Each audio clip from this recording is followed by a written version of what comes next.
ជំរាបសួរអ្នកទាំងអស់គ្នាស្វាគមន៍មកកាន់សាច់រឿងភាគថ្មីនៅក្នុង Channel ណាចាសម្រាប់រឿងថ្ងៃនេះដែរខ្ញុំបានលើកយកសាច់រឿងមួយដែលមានចំណងជើងថាមេបងធំគិរីស៊ីម៉ាមកនិយាយសង្ខេបឲ្យអ្នកទាំងអស់គ្នាទស្សនាចង់ដឹងថាសាច់រឿងនេះយ៉ាងណាខ្លះយើងទៅតាមដានទស្សនាទាំងអស់គ្នាដើមសាច់រឿងដំបូងនៅក្នុងវគ្គនេះយើងបានឃើញថាមានបរិប2នាក់កំពុងតែបើកឡានដែលម្នាក់អង្គុយខាងក្រោយហ្នឹងគឺមានឈ្មោះថាគិរីស៊ីម៉ាដែលជាតួឯកប្រុសនៅក្នុងសាច់រឿងរបស់យើងផងដែរនិងអ្នកដែលកំពុងតែបើកឡានគឺជាអ្នកចំណិតរបស់គាត់ដែលមានឈ្មោះថាស៊ូហ្គីហារ៉ាដែលពួកគេពេលនេះកំពុងតែធ្វើដំណើរទៅចរចាគ្នាជាមួយនឹងដៃគូម្ខាងទៀតដែលអាប៉ែហ្នឹងបានចូលមករកស៊ីនៅក្នុងទឹកដីរបស់ពួកគេនៅពេលនៅតាមផ្លូវយើងបានឃើញថាស៊ូហ្គីហារ៉ាបានផ្ដាំផ្ញើឲ្យគិរីស៊ីម៉ាហ្នឹងទៅចរចាជាមួយពួកហ្នឹងឲ្យត្រឹមត្រូវព្រោះមេធំរបស់ពួកគេបានផ្ដាំមកដូច្នេះនៅពេលដែលទៅដល់ទីតាំងយើងបានឃើញថាគិរីស៊ីម៉ាបានដើរចូលតែម្នាក់ឯងនោះទេទៅបានជួបគ្នាជាមួយនឹងអាប៉ែដែលចូលមករកស៊ីនៅក្នុងទឹកដីរបស់គាត់ហ្នឹងនៅពេលទៅដល់គិរីស៊ីម៉ាអត់បាននិយាយមាត់ក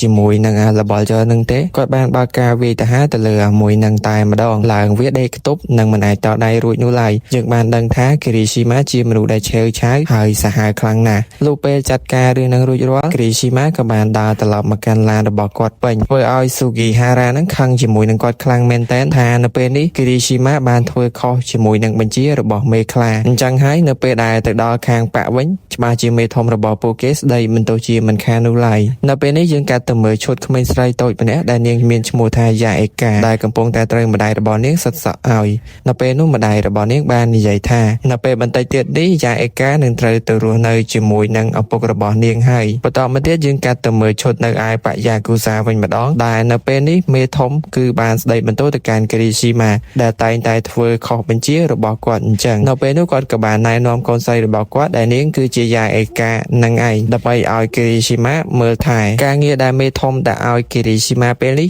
វាពិតជាពិបាកមែនតើដោយសារតែគាត់គឺជាមនុស្សឆេវឆាវហើយក៏ជាមនុស្សដែលមិនសូវចេះស្ដាប់បញ្ជាច្រើននោះដែរដែលឲ្យមើលថែក្មេងស្រីតូចបែបនេះតែគាត់នឹងត្រូវធ្វើដូចម្ដេចទៅគិរីស៊ីម៉ាធ្វើបတ်ថាគាត់ចង់ប្រកែកមិនព្រមទទួលយកការងារមួយនេះប៉ុន្តែមិនអាចជំទាស់បញ្ជាបាននោះឡើយអញ្ចឹងហើយគាត់ត្រូវតែធ្វើការមួយនេះជូនទៅកាន់មេខ្លាហើយយើងមកដឹងអំពីគោលបំណងរបស់មេខ្លាបន្តិចសិននៅពេលដែលគាត់ដាក់ការងារនេះឲ្យទៅកាន់គិរីស៊ីម៉ាពីព្រោះគាត់ចង់ឲ្យគិរីស៊ីម៉ាទទួលបានអ្វីពីព្រោះគាត់ចង់ឲ្យគិរីស៊ីម៉ានឹងមានចិត្តអំណត់ជាងមុនចំណែកឯនៅជ្រុងម្ខាងវិញយើងបានឃើញថាស៊ូហ្គីហារ៉ាកំពុងតែលួចមើលការសន្ទនារបស់ពួកគេហើយក៏បានលួចនិយាយថាឲ្យសមមុខគិរីស៊ីម៉ាអីអញ្ចឹងទៅដោយសារតែគាត់គឺចូលចិត្តតែមិនស្ដាប់បញ្ជា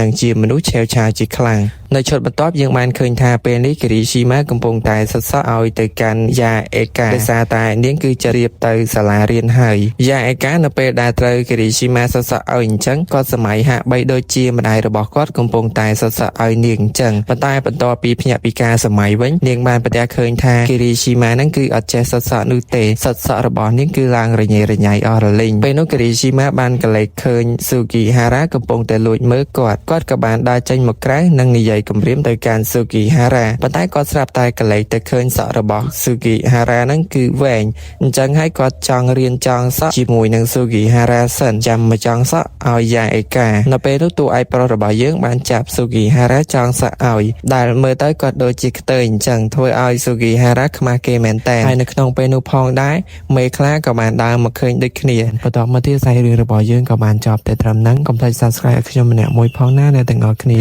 ដើម្បីតាមដានភាគថ្មីនៅថ្ងៃស្អែកបន្តទៀត